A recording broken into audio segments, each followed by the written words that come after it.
What's up YouTube? Ryan Panny here. Hope you guys are doing reasonably well. So with a brand new Trivium album only a couple weeks away now, I figured this would be as good a time as ever to take a deep dive into the band's catalog and argue with you guys about what moments from the band's, 8 studio albums now are the most underrated. So I've done this with Avenged Sevenfold recently and Slipknot before that.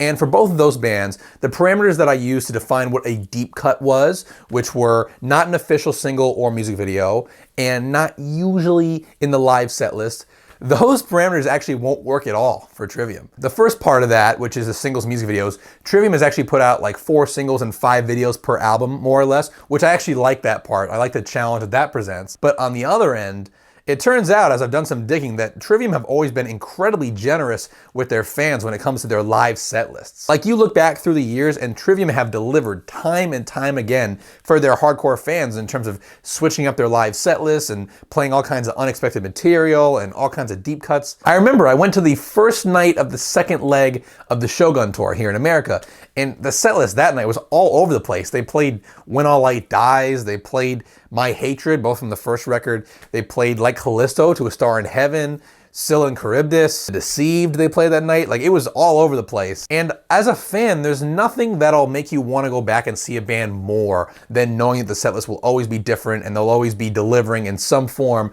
for people who love their full bodies of work, not just who know the singles. And conversely, if you're Megadeth and you play the same fucking 8 songs every night for your entire career, I'll save my money. So that previous definition of what a deep cut is will not work for Trivium, so here is our new one for this video.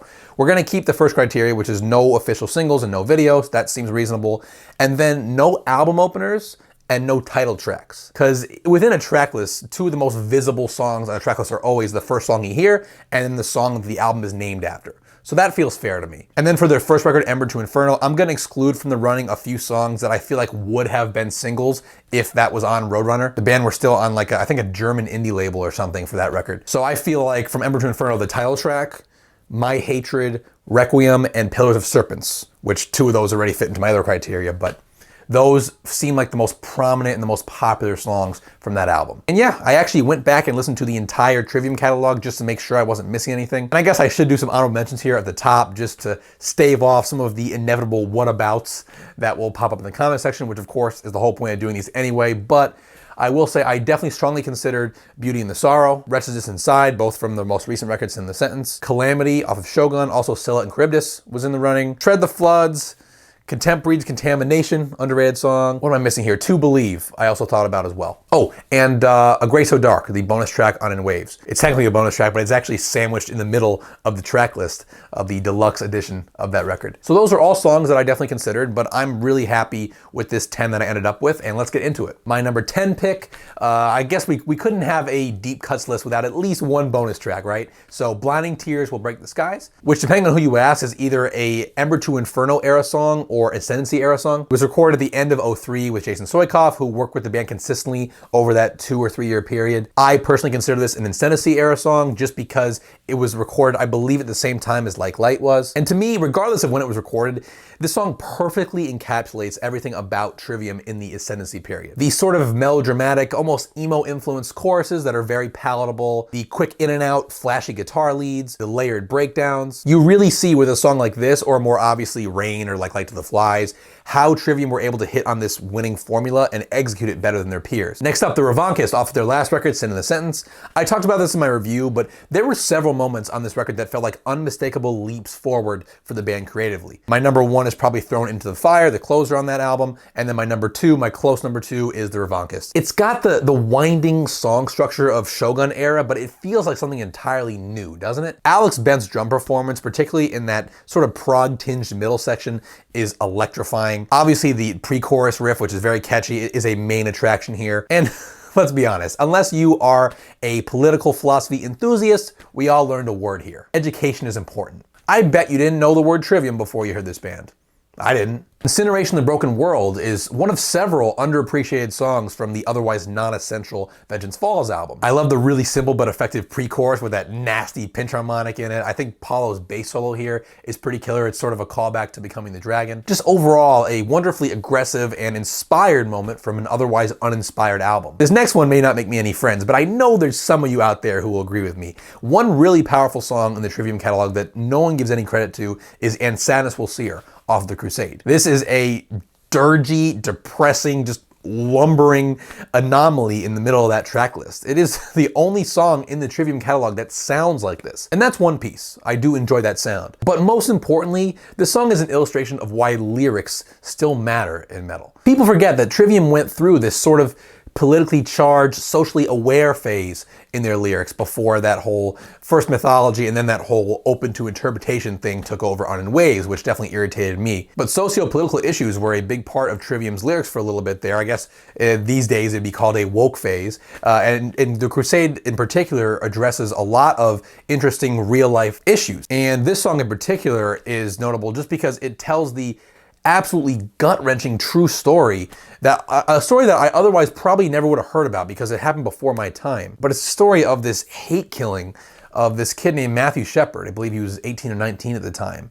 And he was killed solely on account of his sexual preference. Not only is this story just beyond horrific, but the way Trivium tell the story sonically with the droopy vocal melodies and the way the guitars are almost groaning in agony, and particularly that chill-inducing tremolo pick bridge section that segues into a gorgeous solo and then a drama-filled final chorus. I may be alone on this, but I just feel like this is one of the most emotive songs of Trivium's career. And to borrow a quote from, I think it was Joe from Gojira who said this, he was asked about why he doesn't use gore imagery or the typical fantasy imagery that is associated with extreme metal, and he said very simply that real life is a lot scarier.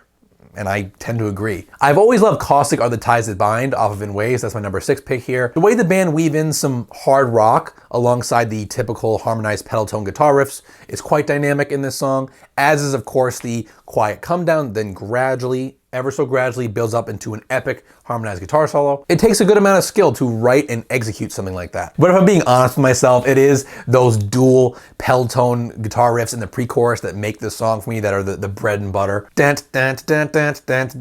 the top 5, the pummeling Shogun cut Insurrection.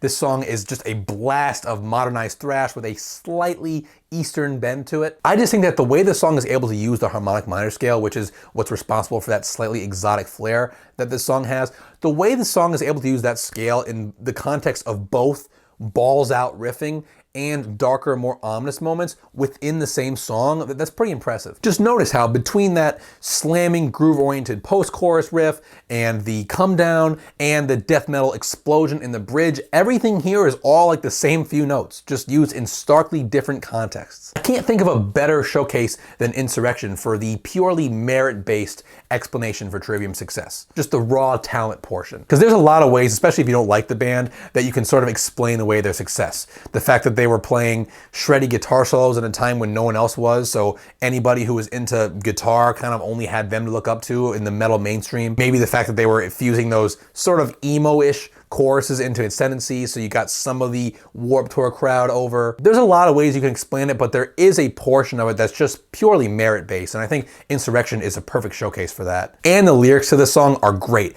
I love the imagery of Satan as a rebellious figure waging a war against the tyranny of God. That's actually a remarkably consistent theme across literature, religion, etc. The quote-unquote bad guy usually tends to anoint himself as an unlikely savior of an imperfect world through an act of rebellion. To Burn the Eye off of Ember to Inferno is stupidly underrated. There's tight, intense riffing in the song, except for that one really catchy rock influence riff, which is of course my favorite part. You know, that rock side of Trivium's sound, other than Gunshot, it was pretty much gone until they resurrected it a bit for The Crusade, of course to mixed results at best. What's also so charming and endearing about this song is just in the middle of it, it has this super generic breakdown, like hardcore breakdown, the type that only 17-year-olds could write, but it does fit so well into the song. And then that harmonized guitar lead that sends the song home is really cool. All right, at number 3, Matt Heafy himself once said that this was his favorite song off of Ascendancy, the closer declaration. This is an important moment for young Trivium because it showed that they could go the distance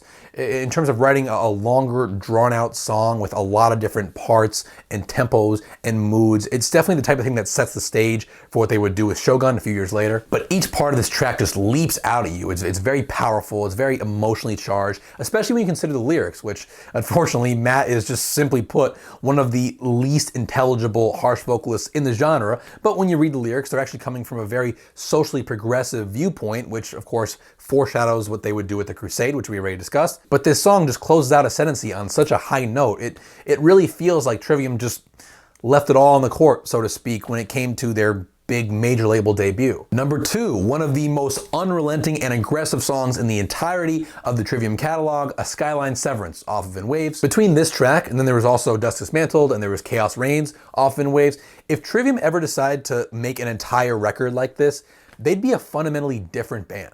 Sometimes I feel like In Waves was a little too sprawling a record in terms of just the way they really went to the poles with heaviness and melody. And sometimes, especially when I'm listening to a song like this, I just wish they would have stuck to the aggressive side of things for one record and just seen how it would have played out. I think that would have been interesting, and Skyline Severance is my best case that I'm right. 2 minutes and 9 seconds in, and that in particular is one of my favorite Trivium riffs of all time. This song just crushes from front to back. It never lets up. And again, along with Dust Dismantled in particular, this song represents a more extreme side of Trivium that I think deserves further exploration. And my number 1, we're going all the way back to When All Light Dies, the closer on Ember to Inferno. This is one of my very favorite Trivium songs. From the very dark and menacing intro all the way to the cinematic layered outro that eventually segues into strings, this song is flawless, man. And if you're wondering why the guitar solo in the song is so much better than, well, almost every Trivium guitar solo, that's because it wasn't performed by Matt. It was a dude named Alex Vieira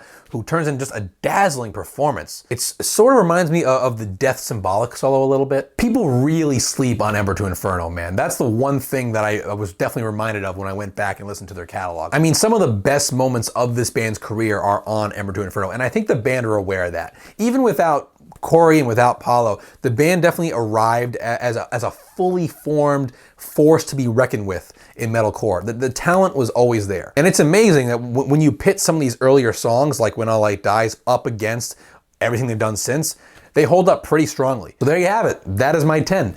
I'm sure the comment section here is going to be a bit of a bloodbath because Trivium are such an album-minded band and they do put together such complete track lists, whether or not you enjoy them or not. You know, I keep having more options pop into my head that I could probably make good arguments for, but these are the correct answers. But please, of course, comment below with your top 10. Let me know what you guys think. And as always, thank you so much for watching, guys. If you enjoyed this video and are not yet subscribed to my channel, please consider doing so by clicking right over here, as well as checking out any of the other rock or metal related content that I publish here on a weekly basis. I really appreciate you guys watching, liking, disliking, just engaging in any fashion. Twitter, Instagram handle @RyanPandyMusic. Again, thank you so much for watching, guys, and I will see you soon.